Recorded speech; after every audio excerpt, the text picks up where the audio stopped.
get ready with me, another crazy story about my ex. So for anyone new and unaware, my ex cheated on me with my friend. If you do want to go back and look at the stories, then I will tag them in this. So cut a long story short, he slept with us both on the same day. I knew this information because me and her had actually spoke on the phone. So they got together and obviously I was with Mike and things were just normal. He was seeing Chloe and that was all. And then I got a strange message from him. So he asked me if I could please lie to his current girlfriend that he didn't sleep with me on the same day because it's causing arguments in their relationship. I said no, I don't want to be part of your lies, and left it there. So then I received another message saying, please can you lie with a price tag on it. This price tag was £500. I again said no to this. So then the price went up. So then we went from £500 to £1,000. And I thought, do you know what? He has never really paid for Chloe. So fuck it, I'll take the £1,000 and I'm going to lie. So he actually came around my house and sat with me and Mike and it was just the weirdest, most bizarre thing. I remember thinking, you have no, what's the word, care in the world that you're sitting with your ex-wife and you're trying to make me lie to make your relationship better. I just found it so weird how he cheated on me, like ripped my whole entire life apart, but then could sit in my house and beg me to lie. It still throws me off now. I think it's absolutely crazy how narcissistic people can not be, they just think about the now, they don't think about what they've done in the past. It's like it didn't even matter what he'd done to me at this point. It was just so focused on lying to her.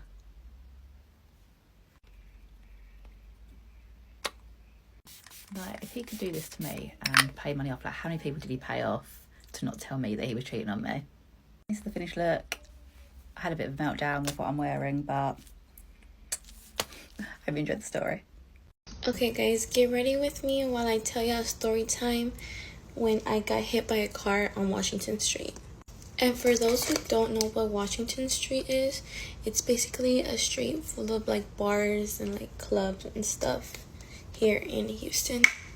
So anyways, it was a Saturday. I was minding my business. This actually happened to me last weekend, okay? Last weekend. So usually whenever we go out, we like kind of bar hop. So we were at, let me think. We were at Bottle Blonde and we were like, oh, we should go to 53, the bar, right? Like 53, it's called 5306, something like that. So we're like, okay, let's walk. So when you walk, there's a crosswalk, right, for everybody. Like, there's a crosswalk, and then, yeah, it's just a fucking crosswalk where you walk. So anyways, we get to, like, a stopping point because it's like there's a stop sign right here. There's, like, a stop sign right here, and there's the crosswalk here. So I stop because I see a car at the stop sign, and he's obviously stopped. So I'm like, okay, so we just keep walking. I keep walking because this motherfucker's at a stop sign, right? Stop. Okay, and you will probably think, oh, it's because you're short. No, I was with tall people, okay? I was with tall people, and I know this motherfucker saw me and saw all of us. He literally goes, and I'm, like, walking, and he, like, hits me, and I'm like, bitch, what? Like, I should have thrown myself on the floor, to be honest. But if I would have thrown myself on the floor, he probably would have ran over me. So, anyways, I'm like, he pushes me and, like, hits me on my fucking arm. And I'm like, at first, I'm, like, kind of shocked. So I'm like, did that really just happen? Like, did I really just get hit by a car right now? So, anyways, I'm still kind of in shock. And I'm like, what the hell just happened? And I, like, kind of, like, walk away a little bit from, like, where he's at. Like, so he won't run over me again. Or, like, not, so he won't hit me. And I'm, like, so mad, like, I'm gonna grab a rock to throw a fucking rock at his window. And everyone's like, stop, stop, stop. I'm like, and he just, like, drives off. And I'm like, bro, like, first of all, I could have sued this motherfucker to get money. Or I could have just freaking hit his freaking truck with a freaking rock or something. And, bro, the worst part was that the girl that was on the passenger side with him was laughing. Whenever this happened, I was like, Bro, I was so heated. I was like, ain't no way this guy just got away. I didn't hit his car. I didn't freaking get his license plate to sue him. Anything. I was just so mad. I was so mad, bro. And, like, the fact that she was laughing just pissed me off even more. Because I was just like, bitch, that is not funny. Like, hitting someone is not funny, bitch. Like, you need to get yourself checked, for real. Guys, and then to top it off, we finally get to 53, right? Which is the other bar. And, bro, I'm in line with my friend. And these two girls literally skip us. And I'm like, they get in front of us and skip us. And I'm like, the fuck? I was like, no. I was like, the fuck? I was like, don't skip. You cannot skip. I was like, go to the back of the line. And then the fucking bouncer or whatever the fuck she is, like the girl that checks stuff, she's like, no, they're good. They have a section. I was like, girl, shut up. Like, I know where the section people go. Like, I literally go to Washington all the time. Like, don't play me. Like, I know people that freaking get sections that go on this side. Like, she's like, no, they're good. No, leave them alone. They're good. I was like, and obviously I can't argue with the fucking bouncer. Like, bitch, I want to go in, you know? And then she was like, don't worry about her, girl. It's like, you're good. Like, I can go in. I'm like, bitch. I'm like, bro, I was so mad. I was like, bro. And I wasn't going to leave no more because obviously my friend's already in there. So I was just like, bro, whatever. Like, moral of the story, I think it's just made for me not to be going out. Every time I go out, something literally happens. Like, girl, who gets hit by a car? So yeah, guys, thanks for listening. Try to not get hit by a car when you go out. Bye, I love you. Yesterday, this guy at my school called me a fat girl. Okay, so for context, this is what I used to look like. This was on my 15th birthday. Here's another picture. This was just like a year and a half ago. Since then, I've lost like 80 pounds, so just keep that in mind while I tell you the story. Those pictures were from my sophomore year of high school.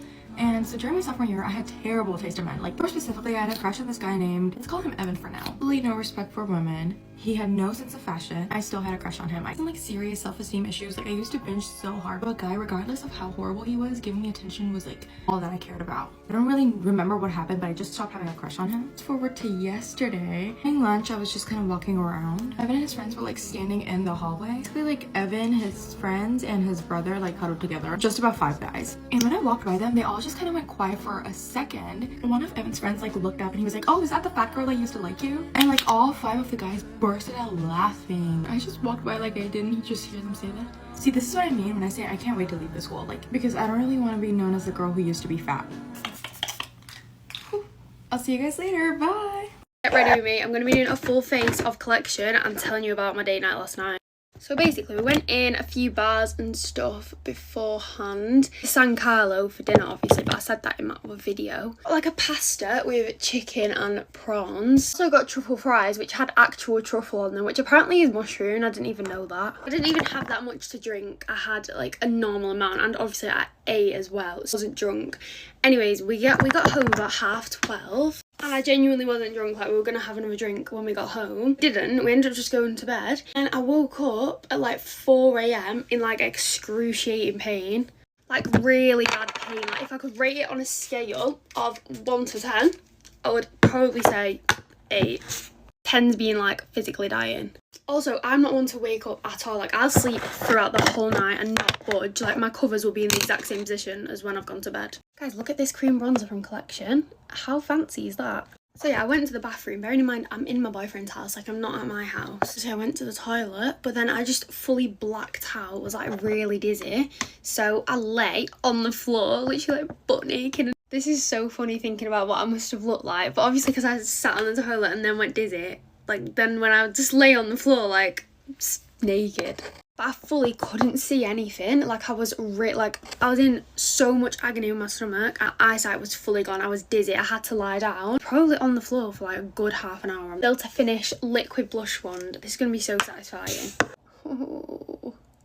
But yeah, so obviously I'm not going to go into the full details. Might be a bit TMI. But I was switching between like the toilet and lying on the floor for a good hour. The door was wide open. Oh my god, it actually must have looked so funny. And I literally went into the room and I was like, Devon, I'm dying. Like, you need to find me like paracetamol. So wake up, and he went and looked and he was like fast asleep. I swear he was like sleepwalking. But he's just a really, really deep sleeper. Like, it just takes so long to wake him up. If I was dying, then I'd be fucked. I felt really sick, so I was like, obviously trigger warning, but I was trying to make myself be sick because I just wanted it to go away. And like, you know, when you feel sick and then you throw up and you feel better, I was just fed up at this point, but I just couldn't be sick. Like, there was nothing. It's a gross story, but I feel like I've just whatever. I just got back in bed, like went to sleep, and then woke up this morning at 6 a.m. feeling fresh as a daisy. So I'm thinking food poisoning. I'm doing extra blush because the same thing happened to me when I went on holiday, but we found out that that was because I was drinking ice, like, and then it was melting, and I was basically just drinking the tap water, which you're not supposed to do. That's not what happened here. So I think like maybe the chicken from the pasta, but then Devon also had a bit of the chicken. But then he said it might have been the truffle fries. But I didn't even know that you could get food poisoning from truffle fries. But I guess you learn something new every day. So I got really early because he had work and he was getting on the train at like 7:15. I just thought I'd let you all know my little story time because, yeah, if anyone has had food poisoning from like truffle fries or like anyone's had this after going to San Carlo in Manchester, please let me know because I'm actually really confused at what it was. Guys, Collection have sent me like brownie coloured lip liners, so I'm going to try it out because I usually go for like a brown. But yeah, other than that, it was a really good date night and we went in this really cool bar. I can't even remember what it was called now, but if you go on my Instagram, I put pictures on there. But today I'm just going with my mum to look at a car that she's thinking of buying, and then I'm going to have a full, I know it's not Sunday, but I'm going to have a Saturday reset because I just feel like I'm in need of one. Be careful of who y'all let into your house. So after high school, my ex-best friend got put out of the house and I was there when this whole situation went down, so I felt for her. She was my homegirl, she needed a place to stay, so I asked my mom. My mom said it was cool, so boom, problem solved. So when she lived with us, she had her own cute little room, she was living comfortably, she was taken care of. We decided to throw a party, which was a flop. Only a few people came, and I noticed while she was conversing with these people that she started saying that she owned the house. I had confronted her and she just said that she just didn't want people knowing anything about her, so I dropped it. I didn't want any problems. She was my friend, I felt for her. A few months go by and y'all, I began to notice that a few of my items are missing. So something was definitely wrong and it was her. It was her. She was the problem. She had to go. At this time, we were coming into August, so I stopped wanting to go to parties and I just wanted to enjoy the rest of my summer before I went off to learn my studies, and she did not like that. So we got into it, and after that, I just felt uncomfortable and she had to go. And mind y'all, she wasn't paying any bills. She was paying no bills, okay? None. So we have a family meeting because her and I just couldn't get along. She had to go. And so she did. Bye-bye. Life goes on. So we get a phone call from her mother that the items that were missing are at her house. Jewelry, handbags, just sentimental items that she knew were sentimental items because we were best friends. So I thought. Luckily, I was able to get my items back as well as my family's. It just added to my long list of trust issues, okay? Thank you.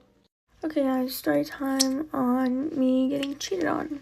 So it's like officially over. That's why I'm making the story time, because it's not just complicated anymore. It's like, it's done. So last Friday, like this just past Friday, we were arguing about the same thing we always argue about, that he never makes me a priority, he doesn't make time for me, he doesn't act like he wants anything to do with me or shows any interest. And he goes, I think we need a break. And I'm like in the middle of my college meeting, so I was like, I'm not doing this over the phone. First of all, we can talk about this in person. And basically I said, I don't do breaks because that's just an excuse to see other people. I said we either break up and we're done, or we talk something out and we work it out. And he was like, I love you, I still care about you, like I don't want to see you with someone else, so I want to talk it out and work it out. So I was like, okay. Then that night behind my back, he added back this girl that he used to like have feelings for, and was texting her for days behind my back. And then I found out Monday night, and all his friends were telling him not to do it. Like, Ari's so loyal to you, she unadded every guy in her phone for you, you're wasting a girl who loves you and is loyal to you on a girl who has 50,000 boys in her phone. and he added her back anyways. And he thought he could hide it from me and that I wouldn't find out. So, and I don't know why I put myself in these situations, because he's been treating me like shit for months, and I still tried to work it out with him after he cheated on me. So I added back all my guy friends that I had to unadd while we were dating, because I wasn't allowed to have any friends of the male sex. And the friends of his that told me what he did, I'm friends with them too. So I added them back, and I was FaceTiming them as a group. It was a group of all of us, and there was another girl in there. I wasn't alone with any of them, keep that in mind. So then yesterday I go to the ranch to go and have some fun. He wasn't supposed to be going because he's sick, but that whole day he was like, I want to see you, I want to hang out, like I miss you. And then I get to the ranch and he's there, first of all, when he told me he wasn't going to be, and he just walks right past me. And I was like, what the fuck? Like, I thought we were trying to work this out again, and all of a sudden you're being a dick.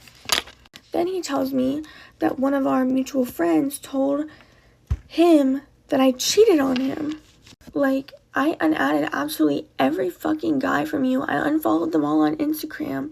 Like, I did everything for him. Absolutely fucking everything I could. I stayed with him even though he treated me like shit. I stayed with him after he cheated on me, and you think I'm gonna go and cheat on you back? Like, I'm sorry, just because you're that person and you're shitty enough to cheat on someone doesn't mean that I'm that person. And honestly, him thinking that I would cheat on him hurts more than the fact that he cheated on me.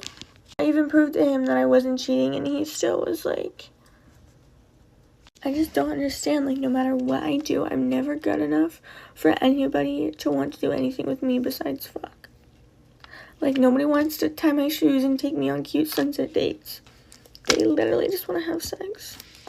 Like, I'm in college. I don't have time for these stupid games. I just, like, someone fucking tie my shoes and get on their knees and beg for me, because I'm putting in all the effort and I'm not receiving any back. I never do. I literally just get myself walked all over. Anyways, yeah, I'm also grounded now because I told my parents that I wanted to ram my car into a tree. Like, not allowing me to drive my car and go anywhere to distract myself is only gonna make it worse. So, like, your girl needs a mental hospital, not to be fucking grounded. Anyways, let's hope at least my lashes look good today, because I look like a hot mess. And like all my past relationships, I was ready for them to be over before they were already done, like before we broke up. And I wasn't close with their family at all. And this one, I'm best friends with all his family, and I was not even close to being ready. And I just, like, I don't understand what I did to deserve to be treated like that, because I know I'm a good person. And why did you think it was okay to treat me like I was just a toy for you? Like, I sat there and I did your homework for you. I drove you around in circles and spent all my gas money on you. Well, you couldn't even give me the time of day, and you cared more about hanging out with your friends who... And I thought, like, maybe if I wear less clothes, that'll fix it. That'll get me the attention that I'm looking for. Like, maybe he'll actually like me that way. Because in all my past relationships, it was always like, you don't get any sort of affection if you're not, like, basically half naked. And that didn't work either. So if anyone knows how to make me not feel also ugly and stupid, let me know. Anyways, here's the fit right now. I'm not keeping this on because I have class. So anyways, so yeah, I might see you later. I might not. I don't know. I don't even want to see you tomorrow. So bye.